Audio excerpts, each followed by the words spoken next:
আমার চ্যানেলে সবাইকে ওয়েলকাম। আর এটা ছিল হোস্টেলেরই কোনো একদিন, মানে আমাদের এক্সাম ছিল তার কয়েকদিন আগে। তো আমরা ভেবেছিলাম যে কোথাও একটা যাওয়া যাক। তো সবাই মিলে ডিসাইড করে ভাবলাম যে নলহাটেশ্বরী মন্দিরে যাওয়া যাক। তো আমরা কেউ মিলেই গেছিলাম। এখানে আমরা কয়জনই আছি।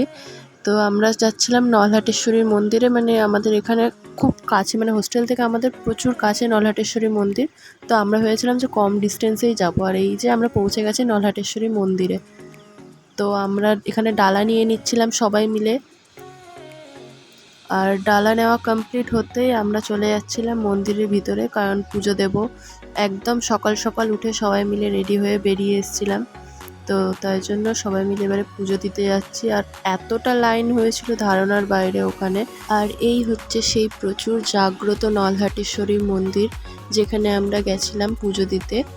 আর আমরা সবাই পুজো দেওয়ার জন্য চলে এসেছি। আর প্রচুর, মানে আমরা লাইনে দাঁড়ানোর পর আরও অনেক লোক আস্তে আস্তে প্রচুর ভিড় হয়ে গেছিলো। আর এখানে যেহেতু এরকম প্রচুর লাইন দিয়ে পুজো দিতে হয়, তো আমরা সবাই মিলে দাঁড়িয়ে পড়েছিলাম।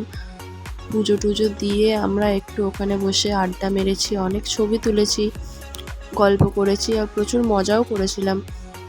আর এই যে সেই ছবিগুলো। আর ছবি তোলা হয়ে যেতে আমরা একটু খেয়ে দিয়ে বেরিয়ে পড়েছিলাম হোস্টেলের দিকে, কারণ দেরি করলে হবে না। তো সবাই মিলে একসাথে আড্ডা মারতে মারতে মজা করতে করতে হোস্টেল পৌঁছে গেছি। পুরো ভিডিওটা দেখার জন্য সবাইকে ধন্যবাদ।